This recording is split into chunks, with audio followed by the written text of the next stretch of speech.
ಇತ್ತೀಚೆಗೆ ಕರ್ನಾಟಕ ರಾಜ್ಯ ಬಿಜೆಪಿಯಲ್ಲಿ ಮಹತ್ವದ ಬೆಳವಣಿಗೆಗಳು ನಡೆಯುತ್ತಿವೆ. ಸದ್ಯ ರಾಜ್ಯ ಬಿಜೆಪಿ ಮನೆಯೊಂದು ಮೂರು ಬಾಗಿಲು ಎನ್ನುವಂತಾಗಿದೆ. ಇದಕ್ಕೆ ಕಾರಣ ಬಿಜೆಪಿ ಒಂದಲ್ಲ ಎರಡಲ್ಲ ಬರೋಬ್ಬರಿ 3 ಬಣಗಳಾಗಿರುವುದು. ರಾಜ್ಯ ಬಿಜೆಪಿಯಲ್ಲಿ ಒಳಜಗಳ ಹೆಚ್ಚಾಗಿರುವುದು ಗುಟ್ಟಿನ ಸಂಗತಿಯೇನಲ್ಲ. ಹಲವು ವೇದಿಕೆಗಳಲ್ಲಿ ಬಹಿರಂಗವಾಗಿ ಬಿಜೆಪಿ ನಾಯಕರು ಪಕ್ಷದೊಳಗಿನ ಅಸಮಾಧಾನವನ್ನ ಹೊರಹಾಕಿದ್ದಾರೆ.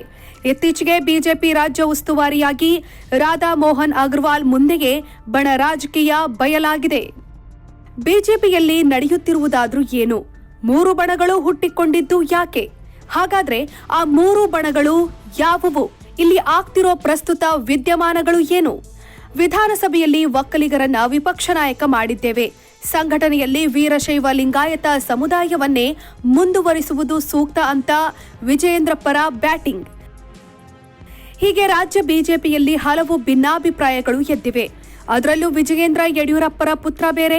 ಯಡಿಯೂರಪ್ಪ ಲಿಂಗಾಯತ ಸಮುದಾಯದ ಪ್ರಶ್ನಾತೀತ ನಾಯಕ.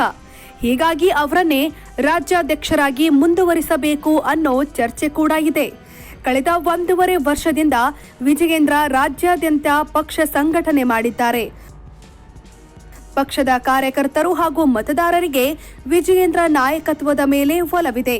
ಹೀಗಾಗಿ ಈ ಸಂದರ್ಭದಲ್ಲಿ ರಾಜ್ಯಾಧ್ಯಕ್ಷರ ಬದಲಾವಣೆ ತಪ್ಪು ಸಂದೇಶ ಹೋಗಲಿದೆ ಅಂತ ಬಹುತೇಕ ಶಾಸಕರು ಮತ್ತು ಎಂಎಲ್ಸಿಗಳು ಬಹಿರಂಗ ಆಗ್ರಹ ಮಾಡಿದ್ದಾರೆ. ಹೀಗಾಗಿ 4-5 ಹಿರಿಯ ನಾಯಕರ ಅಸಮಾಧಾನವನ್ನೇ ಪಕ್ಷದ ಅಸಮಾಧಾನ ಎನ್ನುವಂತೆ ಬಿಂಬಿಸಲಾಗಿದೆಯಾ ಅನ್ನೋ ಪ್ರಶ್ನೆ ಹುಟ್ಟುಕೊಂಡಿದೆ.